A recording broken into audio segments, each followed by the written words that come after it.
Congratulation Isha. अगं ही तर wow news आहे. बाप रे, म्हणजे मी आता मावशी होणार आहे. ईशा काय झालं, खुश नाहीयेस का तू? रुपाली तूच सांग ना, मी खुश असेन की नसेन? सगळं खूपच कॉम्प्लिकेटेड आहे ना. रुपाली ह्या गोष्टीचा आनंद मानावा की दुःख नाही कळते मला. I know, I can understand. कुठल्या मुलीला आपण आई होणार आहे ह्या गोष्टीचा आनंद होणार नाही ग. पण माझं सगळंच वेगळं आहे ना या जगापेक्षा.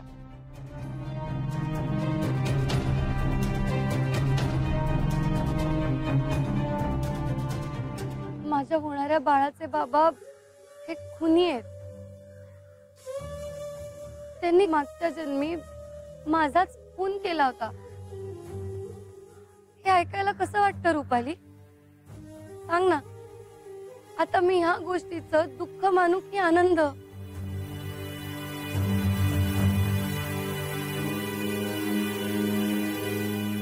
ईशा, अगं मागच्या जन्मात जे झालं ते विसरून जा. ते झालं ग, होऊन गेलं. आज काय तर आज ईशा आहे जी आत्ता इथे माझ्या समोर उभी आहे. तू तिचा विचार कर. या ईशाच्या पोटात जे बाळ वाढतंय ना, फक्त त्याचा विचार कर. रुपाली अगं, मागचं सगळं विसरून जाऊ मी? ज्या कारणासाठी राजनंदिनीने माझ्या रूपाने पुनर्जन्म घेतला ते सगळं विसरून जाऊ? मग आता काय करणार आहेस ईशा? बाळाचा विचार नको का करायला? करतेय ग, तोच सगळा विचार करतेय मी. पण रुपाली आता सिच्युएशन क्रिटिकल आहे. विक्रांत सरांच्या मनात नक्की काय चाललंय मला नाही माहिती. त्यांना ह्या बाळाचा खरंच आनंद झालाय का ते ह्याच बाळाचा वापर करून काहीतरी वेगळं वाईट वागणार आहेत?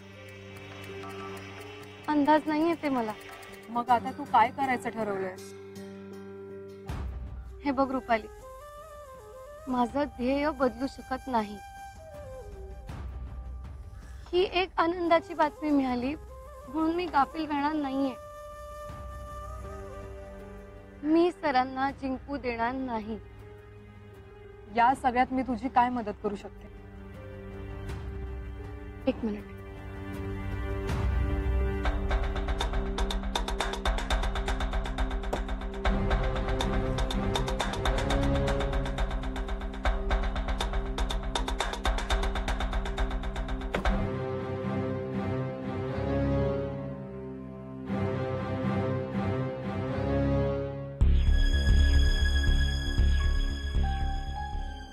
रुपाली, आता मला समजून घेणार तुझ्याशिवाय कोण आहे ग?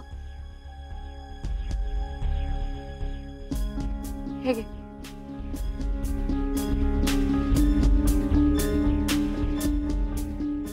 रुपाली, हे माझे प्रेग्नन्सी रिपोर्ट्स आहेत. हे रिपोर्ट्स जर घरी कोणाच्याही हातात पडले ना तर वातावरण एकदम बदलून जाईल. ह्या सगळ्याचा घरातल्या सगळ्यांवर काय परिणाम होईल मला कळत नाही. आणि म्हणूनच हे रिपोर्ट निदान आत्ता तरी कोणाच्याही नजरेस पडता कामा नये. मला थोडं सावरू दे. मला शांतपणे नीट विचार करू दे यावर. मी जपून ठेवेन, कोणालाही दाखवणार नाही. रुपाली, तुझा आधार नसता तर मी काय केलं असतं ग? ए वेडाबाई, आता उगाच काही बोलू नकोस. आणि आता याचं ओझं मनावरून काढून टाक. मैत्रीण आहे ग मी तुझी. काहीही झालं तरी मी कायम तुझ्या सोबत आहे. काय? आणि मॅडम, आता जरा स्वतःची जास्त काळजी घ्या.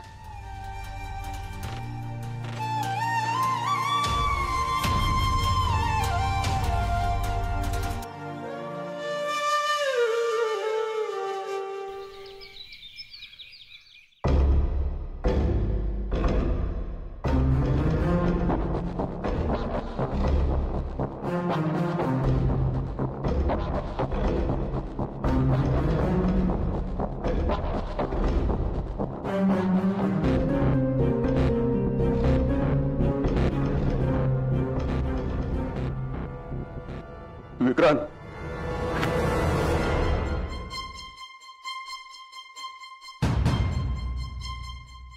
जे काही बघायचंय ते इथूनच. पण मला जरा जरा जवळनं बघू द्या. गरज नाहीये. का? मी सांगतोय म्हणून.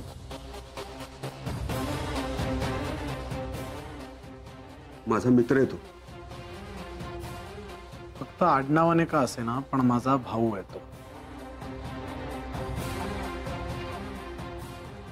जयदीप सर, तुमचा जन्म पण झाला नव्हता ना, त्याच्या आधीपासून आम्ही एकत्र आहोत. तरी पण त्याच्या बायकोला मारून टाकायचा प्लॅन आखलास तू झेंडे. वाटेल ते बडबडू नका. बघा काय अवस्था झाली, तुमच्यामुळे झाली आहे. त्या ईशाला राजनंदिनी बोलवून तुम्ही आमच्या विरुद्ध कट रचताय. मला काय समजत नाही असं समजू नका तुम्ही. कोणी कोणाविरुद्ध कट रचलाय ते मला माहिती आहे झेंडे. तू ईशाला मारायला माणसं पाठवली होतीस हे सुद्धा मला माहिती आहे. त्यामुळे उगाच खोटा बनाव रचू नकोस. त्याचा काही उपयोग नाही. ईशानं पडवलेलं तुम्हाला हे सगळं?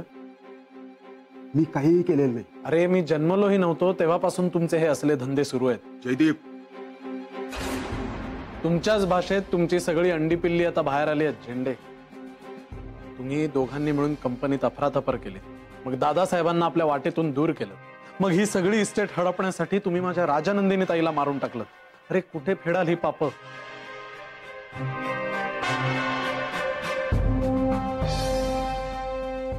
ईशा नाटक करते राजनंदिनी असल्याचं. तिच्या नादी लागून आमच्यावर वाटेल ते आरोप करू नका. एक नंबरची खोटारडी पोरगी आहे ती. तिला काही बोलायचं नाही हं? आणि ती जर का खोटी असेल तर तुम्ही काय आहात? आम्ही काय आहोत? आम्ही काय आहोत? जिला तुम्ही राजनंदिनी समजताय ना, त्या ईशाला वाचवायला माझ्या मित्रानं स्वतःवर गोळी झेलली. बघा काय अवस्था झाली त्याची. आणि आम्ही खोटे आहोत. कोणाला माहित दादाने खरंच तिला वाचवायला गोळी झेलली का ती त्याला चुकून लागली.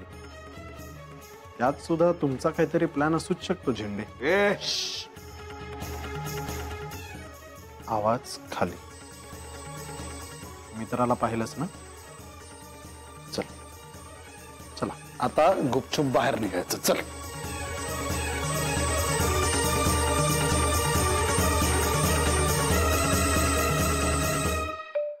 झेंडे ब्रो इन लॉना बघायला आले. व्हॉट नॉनसेन्स इज दिस? म्हणजे ज्यांनी त्यांच्यावर हल्ला केला ते इथे त्यांना भेटायला आले. हे काय कन्फ्युजन आहे ना, मला अजिबात कळत नाहीये. सोनियाताई, कन्फ्युजन म्हणजे गोंधळ ना? या मग तुम्ही सुद्धा आमचा गोंधळ उडवता. व्हॉट? काय बोलता तुम्ही ईशाची आई? मी तुम्हाला गोंधळात टाकतीये? हो, नाही तर काय. म्हणजे रोज काहीतरी येऊन तुम्ही वेगवेगळं आम्हाला काहीतरी सांगता. पुष्पा, ते काय म्हणते ते ऐकून तर घे. बोलले अहो, सोनियाताईंच्या बोलण्यामुळे आपला गोंधळ उडतो. हे खरं नाहीये का निमकर? काय बोलते तुम्ही ईशाची आई? आय थिंक मी तुमच्या आणि ईशाच्या भल्यासाठी हे सगळं बोलत होते, भल्यासाठी सगळं करत होते. या घरात एकतर मला कुणीच समजून घेत नाही, कुणीच माझं ऐकूनही घेत नाही. मला वाटलं ऍटलीस्ट तुम्ही तरी माझं ऐकून घ्याल.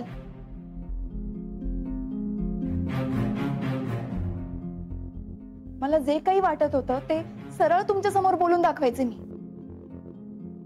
आणि तुम्ही असं म्हणताय? आता मला सांगा, या सगळ्यामध्ये तुम्हाला काहीच प्रॉब्लेम नाही वाटत आहे का?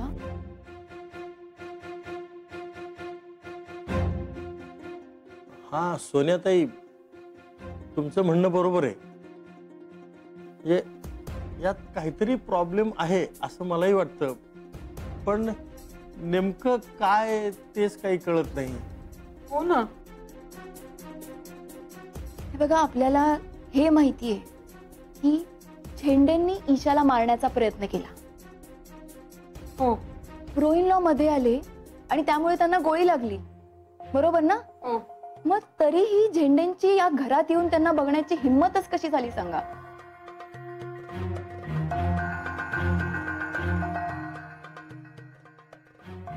खरंच काहीच कळत नाही हो सोन्याताई. आणि ईशा कुठे गेली तेही माहिती नाही. आय एम शुअर ईशा जर इथे असती ना तर तिने झेंडेंना अलाव केलंच नसतं. खरं आहे हो. म्हणजे ना झेंडे ईशाच्या जीवावरच उठलेत. हो, पण विक्रांत सरांनी मात्र तिला मरणापासून वाचवलं. हो, स्वतःचा जीव धोक्यात घालून तिला वाचवलं. खूप प्रेम करतात विक्रांत सर ईशावर. अगदी तिच्यासाठी स्वतःचा जीव सुद्धा द्यायला तयार झाले होते. Exactly. Now we are getting it. हो, हेच तर सांगण्याचा मी प्रयत्न करत होते तुम्हाला केव्हापासून. मला सांगा, ह्या सगळ्या गोष्टी ईशा आणि ब्रोइन लॉ यांच्यामध्ये झाल्या, राईट? यामध्ये राजनंदिनी कुठून आली मग? हो, अगदी बरोबर आहे तुमचं म्हणणं सोन्याताई. हेच तर सांगण्याचा प्रयत्न करते ना मी, ईशाचे आई बाबा. पण माझं कोणी ऐकूनच घेत नाहीये. तुम्ही सुद्धा ऐकून नाही घेतलं आणि तुम्हाला असं वाटतं की मी तुमचं कन्फ्युजन क्रिएट करते. नाही नाही, अहो, हे तसं बघा, नाही. माझ्या डोक्यात सगळ्या गोष्टी क्लिअर असतात आणि आहेत. पण जर का माझं डोकं फिरलं ना तर मी हे मॅड हाऊस सोडून निघून जाईन.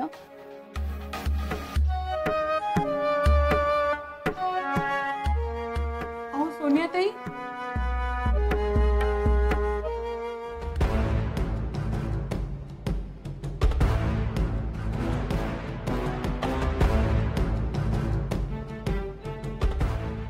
आई साहेब, यांनी मला बघू. विलास, मला तुझ्याशी बोलायची अजिबात इच्छा नाही.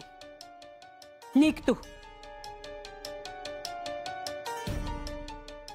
झेंडे सर, मी जिवंत आहे बघून वाईट वाटतंय का तुम्हाला?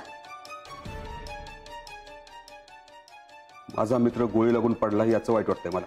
हो का?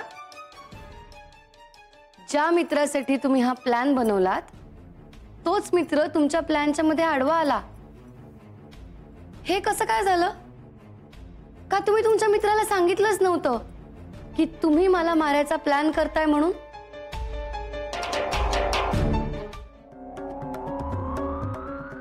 बोला ना झेंडे. हे काय बोलणार आता? कारण ह्यांचा प्लॅन ह्यांच्यावरच उलटलाय. मला मारून त्यांच्या मित्राचं भलं करायला गेले, पण मित्रच घायाळ झाला तुमचा.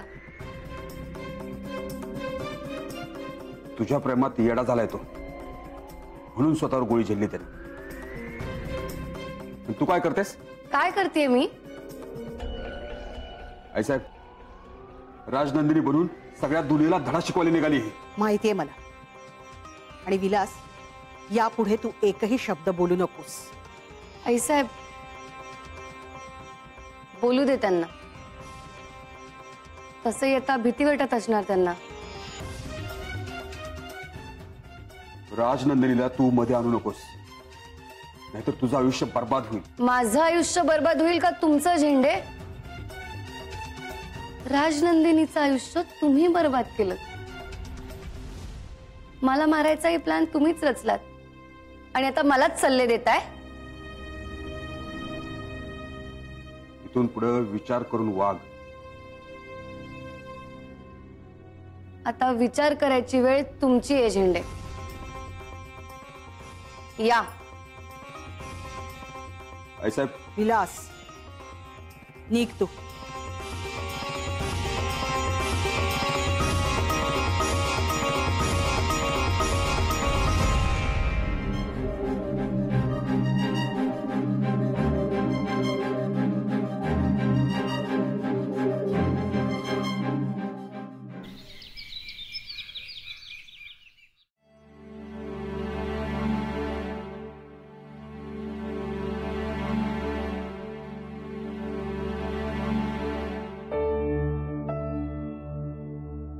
आई बाबा, चहा.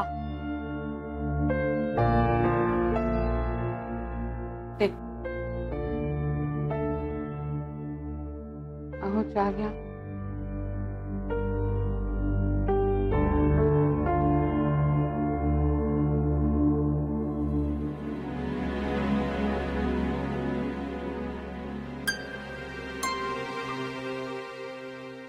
इतके दिवसात तुमच्याशी बोलायला वेळ नाही मिळाला, तुमची काळजी नाही घेता आली, म्हणून म्हणलं आज निदान चहा तरी आणावा. तुझं हे जे काही चाललंय ना ते बघता कुठून वेळ मिळणार? तुम्ही नाराज आहात का माझ्यावर बाबा? ईशा, तुला आमची चौकशी करायला वेळ नाहीये याबाबत आमची काहीच तक्रार नाहीये.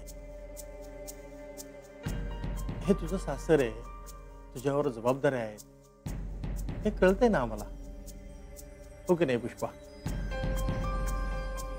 पण बाबू, महत्वाची माहिती आमच्यापासून लपवायची याला काय अर्थ आहे? विक्रांत सरांना त्यांच्या चुकीमुळे गोळी लागली, त्यांच्यावर हल्ला केला गेला.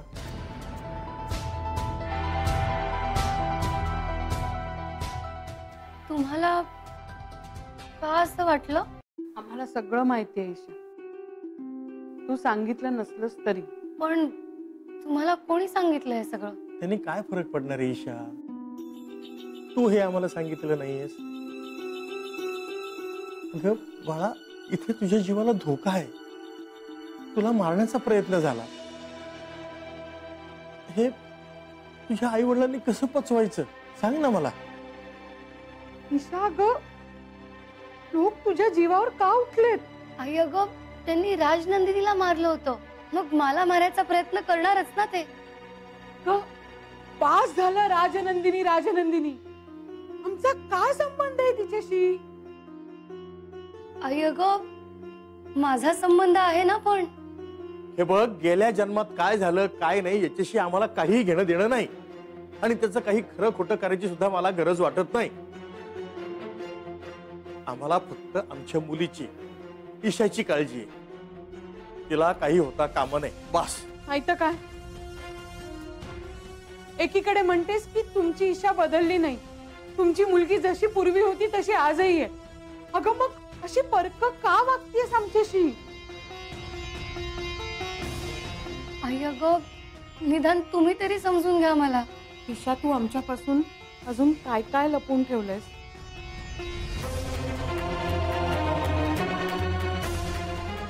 नाही, काही नाही. आणि मला सांग, तू म्हणतेस विक्रांत सर त्यांच्या सुरुवातीच्या काळात खूप वाईट वागले, त्यांनी राजनंदिनीला मारून टाकलं, लोकांना त्रास दिला, आणि तूच म्हणतेस की ते तुलाही मारायचा प्रयत्न करतील, बरोबर? मग मला सांग, स्वतःचा जीव धोक्यात घालून त्यांनी तुझा जीव का वाचवला?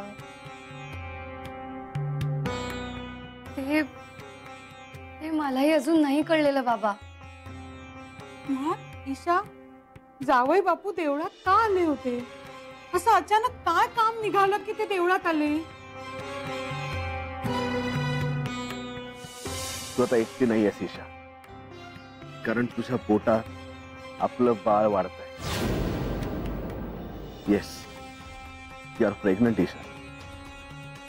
आता तू आई होणार आहेस आणि मी बाबा.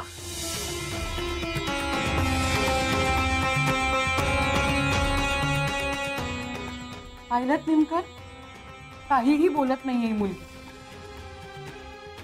आपण ना आपल्या घरी परत जाऊया, बास झालं इथे राहणं.